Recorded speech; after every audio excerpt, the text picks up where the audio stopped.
நான் ஒரு தடவை வந்து ஒரு கடைக்கு பைக்கில் போயிட்டு அந்த வேலையை முடிச்சுட்டு ரிட்டர்ன் வந்து ஃபோன் பார்த்துட்டு வந்து ஷேர் ஆட்டோவில் வந்துட்டேன். பைக்கே விட்டேன். என்னடா போட்டு இந்த அடி அடிக்கிறீங்க தம்பி?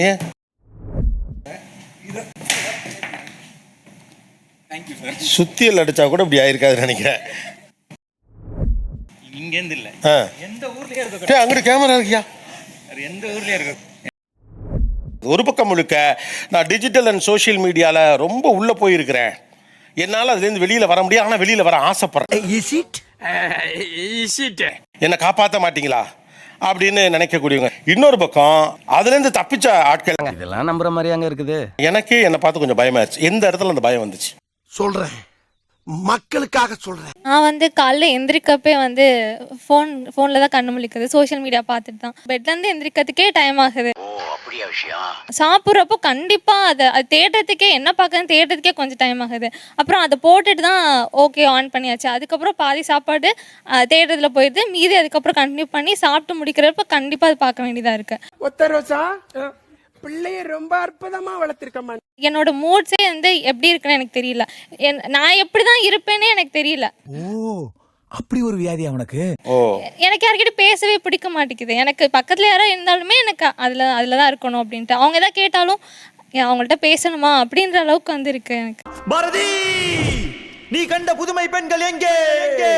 I'm a teacher, ஒரு சோஷியலி ரெஸ்பான்சிபிள் பொசிஷன்ல இருக்கேன். உருட்டு நீ உருட்டு. 11 o'clock ஸ்டார்ட் பண்ணி ஒரு half an hour பார்ப்போம் அப்படின்னு ஸ்டார்ட் பண்ணுறேன். பட் அது போது 1 o'clock 2 o'clock ஸ்டாப் பண்ணிடலாம். ஹெட் பெயின் வரும், ஆல்ரெடி கிளாஸஸ் போட்டிருக்கோம், ப்ராப்ளம் ஆகும்னு தோணுது.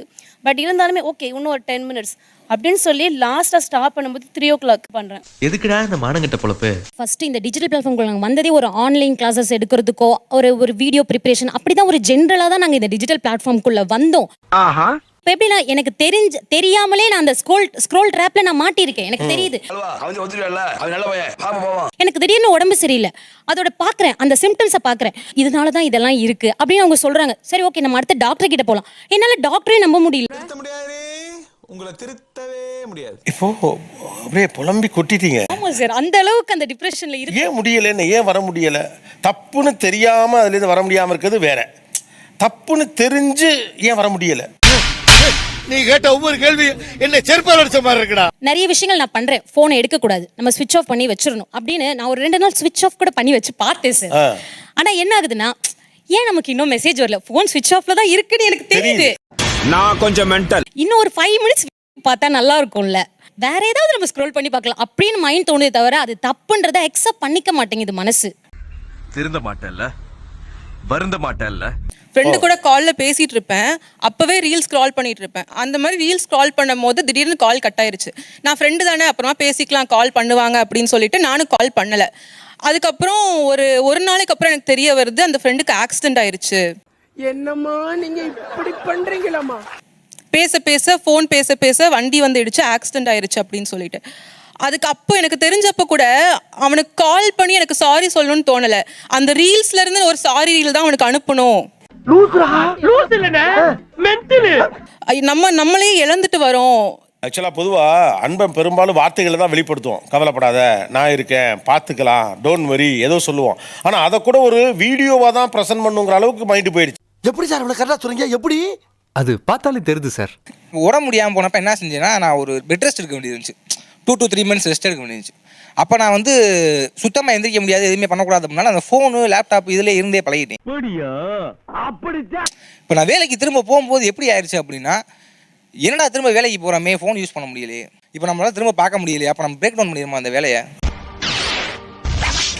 இது நம்ம லிஸ்ட்லயே இல்லையே. அடேங்கப்பா.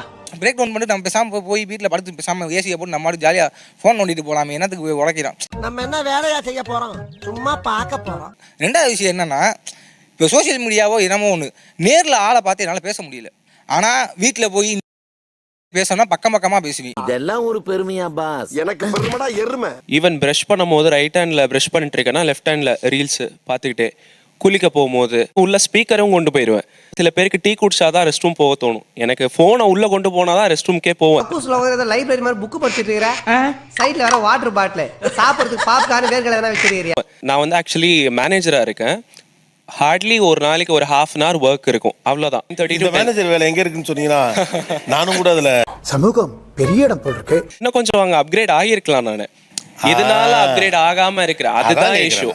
வாழ்க்கை என்னதான் அடைச்சு வச்சாலும் அதுல இருந்து எழுந்து வர்றதும் எழுந்து வராததும் நம்ம கையில தான் இருக்கு. ஆனா அது தெரியுது, படிச்ச பையன் நீங்க, ஒரு நல்ல கம்பெனில வேற வேலை பாக்குறீங்க, மேல வளர்றதுக்கு வாய்ப்பு இருக்குன்னு தெரிஞ்சும் ஏன் இதை விட முடியல? இப்ப நான் என்ன உங்கள்கிட்ட சொல்றது? இப்போ கார் ஓட்டிட்டு இருப்போம், சிக்னல்ல ஒரு 30 செகண்ட்ஸ்க்கு மேல ரெட் போட்டுருந்துச்சுன்னா ஃபோனு. ரொம்ப பிரமாதம். அம்மா வந்து இங்க பெட்ரூம்ல தான் இருப்பாங்க, நான் ஹாலில் இருப்பேன். ஏதாவது ஒரு ரீல்ஸ் நான் அனுப்புவேன். அம்மாக்கு அனுப்புவீங்களா? ஆமா. ஓ, அவங்க எனக்கு ரியாக்ட் பண்ணுவாங்க. நல்ல குடும்பம், நல்ல மதர். ஓ, ஃபேமிலியாவே இதுல ஆமாமா, எனக்கும் அவங்களுக்கு தான் போட்டியே. நான் ஒரு 10 மணி நேரம் யூஸ் பண்றேன், அவன் 12 மணி நேரம் யூஸ் பண்ணுவாங்க. அவனுக்கு எனக்கு தான் போட்டி. இந்த இருக்காங்க. ஓ, ஃபேமிலியாவே வந்திருக்கீங்களா? அப்பா எங்க இருக்காங்க? அப்பா இப்போ மதுரையில இருக்காரு. ஆமா, உங்க 2 பேரும் எப்படி இருக்க முடியும்? நான் காலேஜ் படிக்கிறேன். எனக்கு ஒரு எக்ஸாம், செமஸ்டர் எக்ஸாம் முன்னாடி ஒரு 10 நிமிஷம் கேப் கிடைக்கும் படிக்கிறதுக்கு. ஆனால் அப்போ கூட நான் ரீல்ஸ் தான் பார்ப்பேன். நீங்களா யாருடா? எக்ஸாம் போனால் பேப்பர் ஃபர்ஸ்ட் கொஸ்டினே தெரியாது, மறந்துடும். அப்போ கூட நான் பார்த்த ரீல்ஸ் வா பக்கமா அந்த சாங் தான் ஞாபகம் வரும், ஆனால் ஆன்சர் ஞாபகம் வராது. நீ எல்லாம் பிறந்ததே ஒரு சாபக்கு. 12th பப்ளிக் படிக்கும்போது வந்து எங்கள் அப்பா அடிச்சாரு, என்ன படிக்கவே மாட்டேறேன். அப்போ அடி வாங்கிட்டு கூட இன்னைக்கு விளாக் மட்டும் நீ வந்துடும், அது மட்டும் பார்த்துட்டு அதுக்கப்புறமா படிக்கிறேன் அப்படின்பேன். கடைசி வரைக்கும் எந்த தொழில் செஞ்சாலும் உருப்படாம சோத்துக்கு தண்டமா பூமிக்கு பாரமா தண்ட சோறு தின்னுட்டு போய் சேர வேண்டியதான். அப்புறம் ஏதோ மேம் ஏதோ ப்ரொஃபஸர் ஏதோ கொஸ்டின் கேட்டாங்கன்னா டக்குன்னு டெஸ்க் அடி இதில் போட்டு ஆன்சர் சொல்லிடுவேன். நான் ஒரு 10 நிமிஷம் யோசிச்சிருந்தா கூட அந்த ஆன்சர் என்ன சொல்ல முடியும், ஆனால் நான் சொல்லலை. என்ன ஒரு புத்திசாலித்தனம்.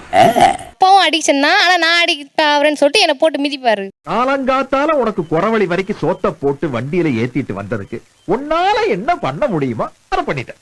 ஜென்ரலா ஃபேமிலியில 2 பேர் வந்தா ஆப்போசிட் சைடுல ஒருத்தவங்க உட்காருவாங்க.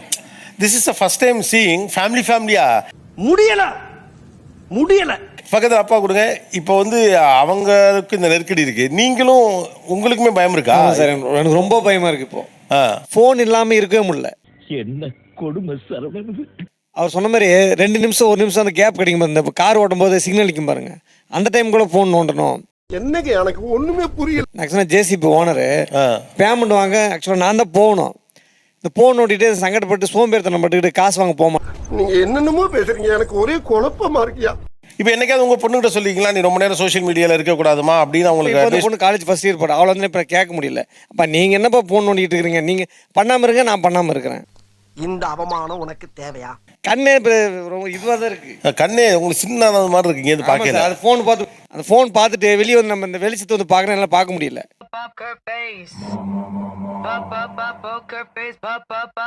ஒரிஜினல் டெசிஷன் மேக்கிங் வந்து போயிருச்சு சார்.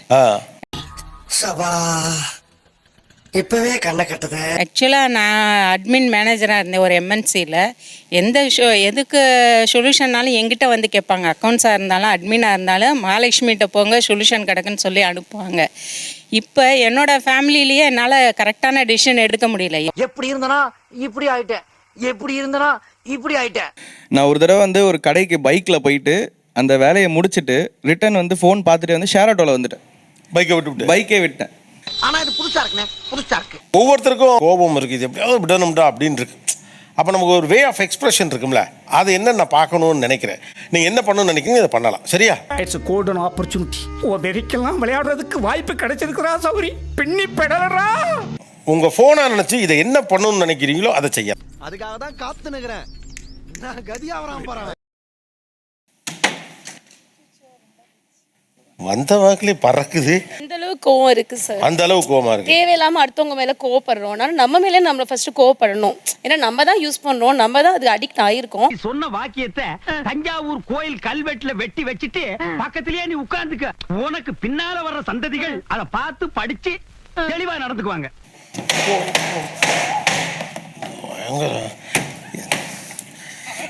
ரியலி ஏன் அவ்வளோ கோவம்?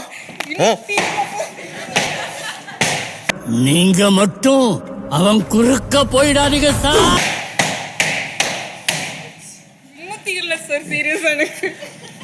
ஏன் அவ்வளோ கோவம்?